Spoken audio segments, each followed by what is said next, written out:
Salut, bienvenue à Sur la ligne version accès OBN, c'est jour de demi-finale. Et j'ai mes collègues à côté de moi qui ont toute l'énergie du monde encore malgré 2 semaines de travail consécutives. Charlotte a le sourire magnifique et Hugues Léger, ma foi qui porte le verre à ravir.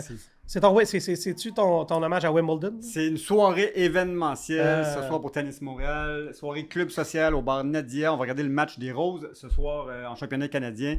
Donc, deuxième événement du nouveau club social pour les 18-34 Tennis Montréal avec Caitlin Thompson du magazine Racket qu'on reçoit aussi aujourd'hui. Donc, je suis de bonne humeur. Et jour de demi-finale, accessoirement, on est assez excités. Merci. Ouais, c'est ton genre.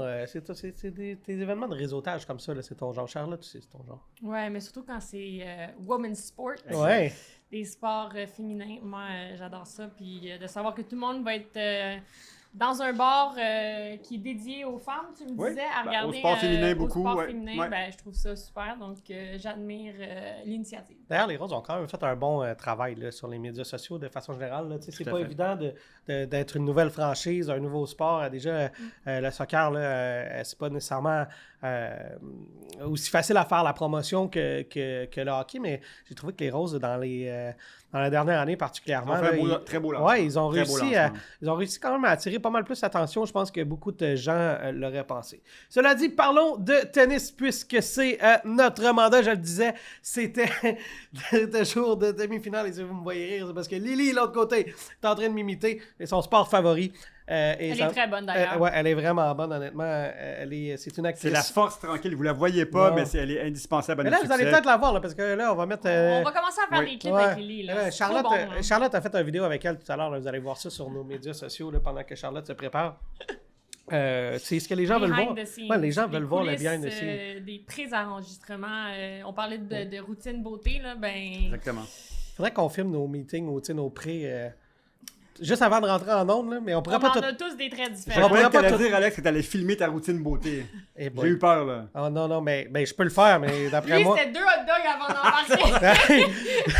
Avec pain brioché, attention. Ben, c'est ça, hein? Ben, ça, Toi, c'était un melon ice, Ouais. ça va? Non, Moi, mais- c'était le petit gloss, la petite routine. Le pire, c'est que ça nous représente. Ouais, C'est exactement. ça le pire.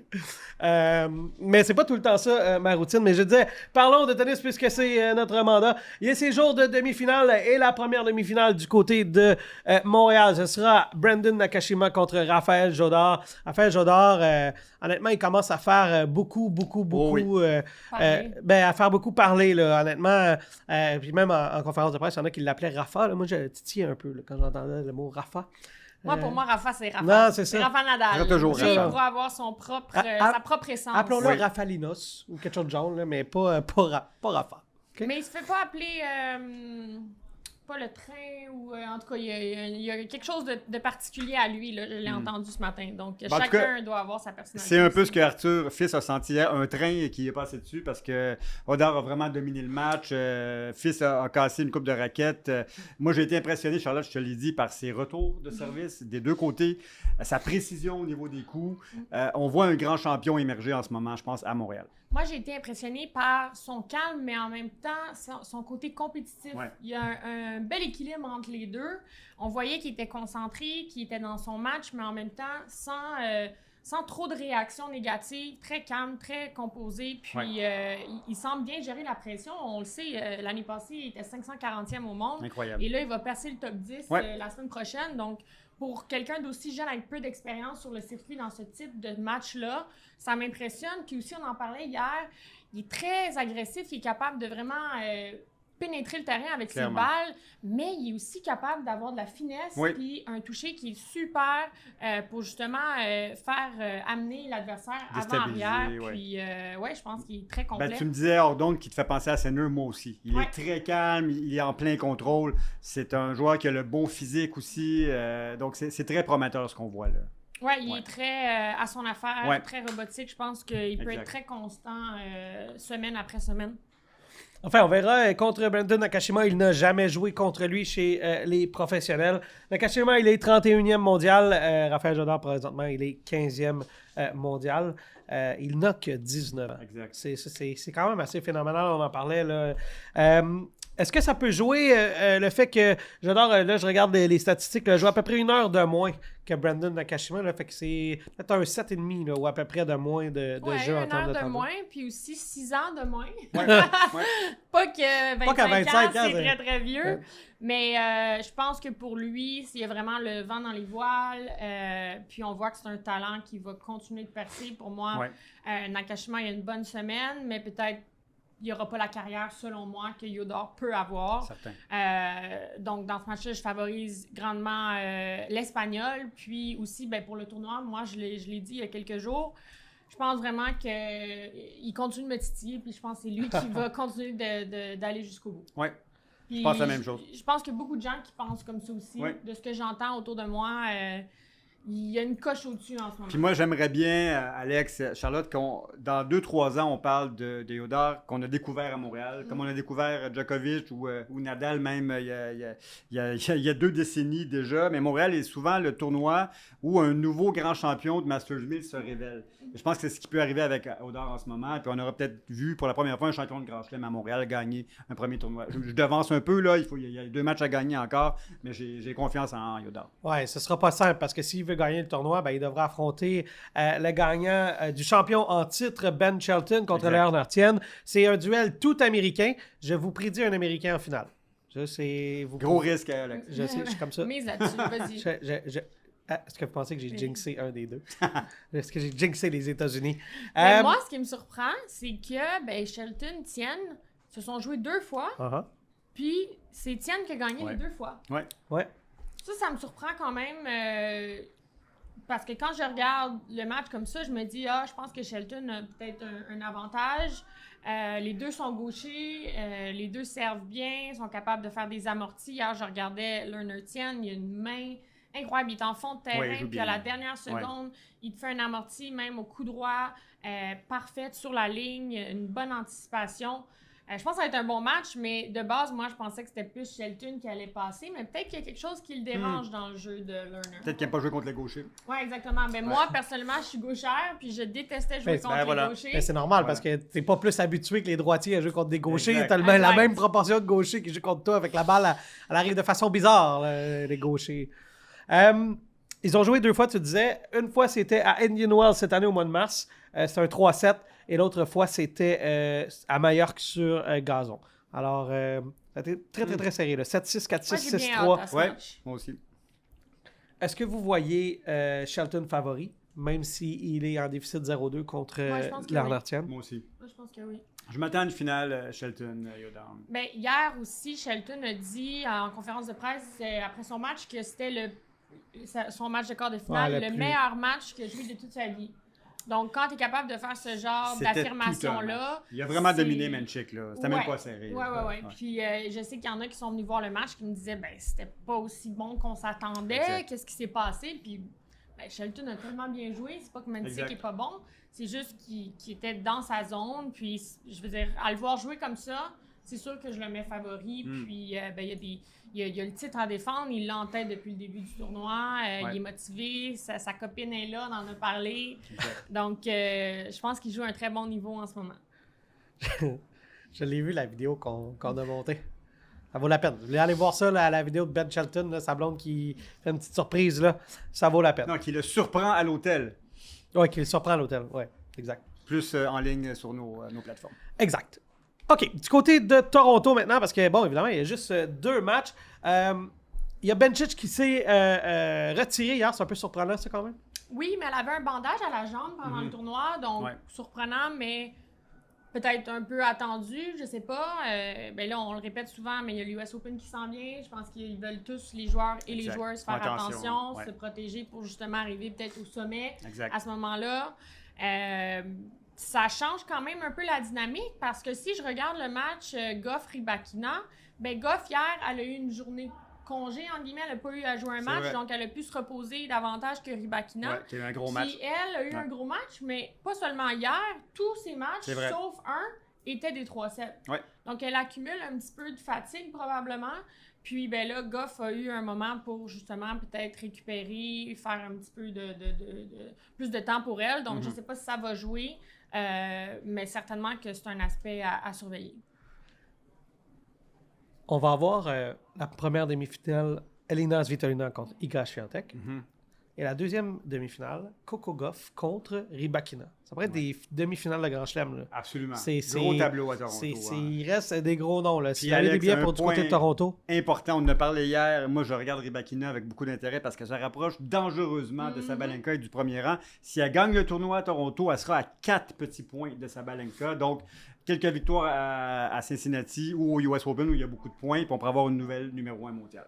Ce serait excitant, ça. Mais moi, tu me disais, ça pourrait être des demi-finales de Grand Chelem. Oui. C'est certain parce que tu regardes 3 des 4 filles, elles ont déjà gagné des Grands Chelems. Exact. Rybakina, Ouais, il y a juste Svitolina qui n'a pas gagné. Swiatek, puis Svitolina a le niveau aussi pour se rendre là. C'est juste pas arrivé encore, mais certainement que c'est des belles demi-finales. Il va y avoir une finale qui va être épatante. Ouais, et c'est intéressant que tu dises que c'est ça. Il y a beaucoup quand même déjà de championnes de Grand Chelem. Et dans le cas de Rybakina, ce serait quand même une digne numéro 1. Tu sais, il y a des joueurs qui peuvent atteindre ce rang-là qui ont plus de doutes que Rybakina. Là. Si elle se rend, et honnêtement, de la façon dont ça va présentement, elle a quand même de très bonnes chances d'être numéro 1 mondial. Alex, je vais faire mon ode à Rybakina. Tu sais que je l'apprécie beaucoup. J'aime tellement sa technique de jeu. Un service hyper simple, hyper efficace. Il n'y a pas de fluff là. C'est pas compliqué. J'aime le fait qu'elle soit extrêmement calme et composée sur le terrain. Peu importe la situation. Je suis un grand fan de Rybakina. Moi aussi, je la connais depuis les juniors. J'ai eu la chance d'être de l'autre côté du terrain une fois. Malheureusement, j'ai pas pu continuer le match parce que je m'étais retirée au US Open quand on s'affrontait. Je pense c'était 1-1 ou 2-1 ou quelque chose comme ça. Mais tout ça pour dire qu'elle a un très beau caractère, très calme, très positive. Ouais. Moi, ça m'impressionne, je trouve ça tellement drôle qu'elle gagne un gros tournoi, un gros match. Toujours la même réaction. Toujours la même réaction. Ouais, toujours. elle est très stable. très- Ça démontre à quel point elle se prend pas pour une autre, Ouais. elle prend les choses à demi-mesure, elle s'enfle pas la tête. Non, Exact. ça serait une belle numéro 1 dans tous les cas, là, tant son aspect tennistique que dans sa personnalité. Ouais, ben, tu sais, elle a une personnalité très low-key. Là. Ouais. Rybakina, c'est pas elle qui est la plus expressive sur le terrain. Là. Je regardais, pendant que vous parliez, les points à défendre de Sabalenka. Elle a quand même un US Open à défendre. Ben, c'est ça. Puis Rybakina a une ronde des 16 à défendre au US Open. Oui, Alors, puis elle n'est pas sur une bonne lancée, là. puis, ben, même si elle gagnait, s'il fallait que Rybakina fasse une demi-finale ou même une finale, par exemple, elle est en très bonne position là, pour être numéro 1 mondial. Alors, j'ai hâte de voir qu'est-ce qui va arriver de ce côté-là, mais c'est quand même une fille qui a gagné l'Australie cette année, là, Rybakina. Puis bon, elle va peut-être gagner ici. Justement, parlons-en de ces demi-finales, mais puisqu'on était sur Rybakina, commençons de ce côté-là. Coco Gauff contre Rybakina. Un seul affrontement entre les deux joueuses et Coco Gauff a gagné cet affrontement-là. Comment vous voyez? Quelle surface elle Ça avait me gagné? surprend que c'est ça juste une fois. Ouais, moi aussi. Parce que je trouve que c'est des filles qui sont au même niveau, Oui. qui ont quasiment, pas le même âge, mais je veux dire, ils jouent tout le temps depuis plusieurs années. Ils se rendent loin dans... Quelle surface? Oui. C'était à l'Omnium Banque Nationale 2022. Ben voilà. OK. Donc sur dur. Même surface. Ça fait quand même 4 ans, donc les choses ont changé. Ouais. Euh, Ils auraient dû s'affronter en 2023, mais Rybakina s'est retiré à Dubaï. Moi, c'est difficile pour moi de faire une prédiction. La seule chose qui joue un petit peu, peut-être le fait justement que Rybakina a beaucoup d'heures de matchs accumulés à travers Il est la fatigué, semaine. sûrement. 9h31 contre Quand même, 4h16. le double, ouais. C'est le double. Là. Ouais, ça, je pense que ça pourrait jouer. Puis, je pense que peut-être Coco Gauff, elle a une belle variation parfois dans son jeu qui pourra peut-être déranger Rybakina. Donc, je pense que, de toute façon, j'ai eu aucune prédiction cette semaine. Là. Je suis vraiment, je suis pas dedans. Donc, je vais dire Coco Gauff. Mais c'est peut-être pas un mauvais choix parce qu'elle a quand même 2 Masters 1000, Oui. WTA 1000 cette année là, à Rome et Miami. Ouais. Alors, bon, elle pourrait très bien enchaîner avec un 3e cette année. Je pense comme toi, Charlotte, mais je pense que Rybakina va monter en puissance pour le US Open et qu'elle va être numéro 1 après le US Open, mais je mets Coco Gauff gagnante aussi pour cette demi-finale. Oh, bon, alors Coco, Ouais. intéressant. Et si on va du côté de Swiatek contre Svitolina, beaucoup plus d'affrontements entre les deux. Ce sera le 8e affrontement. Wow. Swiatek mène 4-3. Alors, quand même serré là, les duels entre les deux. Ils ont passé, Svitolina a passé peut-être une quarantaine de minutes de plus sur le terrain. Moins significatif. Moi, je pense que je vois plus Viatek passer ce match-là. Je la sens très bien cette semaine. Elle semble en confiance, reprendre son rythme. On sait la joueuse qu'elle est capable d'être. Elle a dominé pendant longtemps sur le circuit. C'était celle dont personne n'était capable de battre. Puis, je pense que là, elle retrouve un petit peu ce côté-là. Donc, si j'avais à miser, je pense que c'est Viatek qui... Ça va être un bon match, par contre. Mais Swiatek, effectivement, fait un retour en grande forme en ce moment. Là. Après une année et demie difficile, là, on dirait qu'elle a en fonction de ses standards, mettons. Là, en fonction de ses standards de numéro 1 mondial et de championne de Grand Chelem. C'était plus une gagnante évidente. C'est vrai que je devrais dire depuis un an et demi. Et là, ce qu'elle fait en ce moment, elle la replace dans le peloton de tête. Là. C'est comme Sabalenka en ce moment. Elle s'est mis la barre tellement haute. En dominant depuis le Sunshine Double, c'est plus le cas, mais avant, c'était elle qui... Donc là, c'est sûr qu'on pense qu'elle est en sous-performance, mais c'est quand même pas si mauvais non plus. C'est sûr. Donc, finale attendu, Gauff-Swiatek. OK, mais je vais vous ajouter une information. Je vous donne le droit de changer votre choix si vous voulez. Parce que Svitolina a gagné les 2 derniers affrontements. Quand? Et où? En 2026. OK. Je vais vous le dire ici, je l'ai. Elle a son numéro, ça veut dire, en ce moment. C'était sur terre battue en mai 2026. Et à Indian Wells en mars 2026. Ça va être un bon match. Les 2 matchs en 2026. Oui? Moi aussi, parce qu'elle monte Swiatek en ce moment. Elle a quand même une fiche gagnante au total, Swiatek, puis c'est quand même une ancienne numéro mondial, puis déjà une multiple championne de Grand Chelem. Alors, c'est certainement pas un mauvais choix. Je trouvais ça intéressant de voir la séquence des 2 derniers matchs, surtout cette année, dans le fond. Là, ça joue mentalement. Mais peut-être que Swiatek va dire là, il va falloir que je trouve des solutions. Tu arrives sur le terrain, puis. Puis de battre la même joueuse 3 fois de suite, c'est difficile. Ah, ben ça, t'as raison. Ben oui. Tu sais, à un moment donné, l'autre commence à trouver les solutions. Puis. Est-ce qu'il y a des jeunes joueuses qui t'ont battu 3 fois de suite, Charlotte? Probablement. Probablement? Ah, je pensais que t'allais dire probablement pas. Ben, vite comme ça. Mais tu une bête noire. As-tu déjà battu une joueuse 3 fois de suite? Faudrait qu'on retourne dans le c'est ça, dossier, c'est trop loin. C'est ça, hein? Quand tu avances dans la vingtaine, tu perds un peu la mémoire. Hein? C'est ça qui arrive. C'est ça qui arrive, Charlotte. Ouh, les couteaux volent bas. On n'est même pas encore en finale et ça commence à... Non, c'est ça. Tout commence à foutre le camp là, sur le plateau. Demain, elle va arriver. Je vais te lancer des flèches. Ah, j'allais dire, tu vas dévisser les bottes sur ma chaise. Attention, s'il se passe quelque chose demain, Alex. J'ai pas pu partir ce soir, mes pneus. Wow! Mais Charlotte... On sait où t'es parqué, Alex. On sait où t'es parqué. On le sait, oui. Le pic 4. Le pic 4. Mais non, Charlotte a du caractère. On t'inquiète ce qu'on aime. Ben oui, on t'inquiète ce qu'on aime, mais hein. Mais de toute façon, tu sais que tu pars pas dans la mémoire, que t'es pas si vieille que ça quand même. Hein. Non. Mais t'es quand même... Mais Lily, elle me fait sentir bien. Ouais, mais merci pour Bobby Hugues et moi. On va bien le prendre. C'est pas trop comment prendre. J'ai pris mon Melon c'est un bon timing pour terminer l'émission. Je pense qu'on peut passer à autre chose. Merci infiniment, Hugues Léger, Charlotte et Lily derrière la console. On se revoit demain où on va faire... Jour de finale. 2 épisodes pour nous demain. Peut-être que les 2 vont pas sortir demain. On va faire notre épisode régulier avant la finale. Et on va aussi ensuite faire le recap de cet Omnium Banque Nationale 2022 qui aura été marqué par la pluie, les retraits des Canadiens et la jeunesse. Ce sera probablement les 3 grands thèmes là, qui marqueront ce résumé de tournoi. Et Charlotte, oui, qu'est-ce que tu as à dire? Et la Cadillac lyrique 100% électrique. Cadillac lyrique. Merci, Cadillac West Island et Café Vito. On a rencontré Vito Azou plus tard dans le Salon Banque Nationale, Salon des joueurs, le meilleur café à l'Omnium Banque Nationale. Donc, merci à Vito et à nos commanditaires. Et Charlotte, comme c'est la tradition, je te donne le mot de la fin. Bon tennis, Alex. Bon tennis, Hugues. Bon tennis, tout le monde.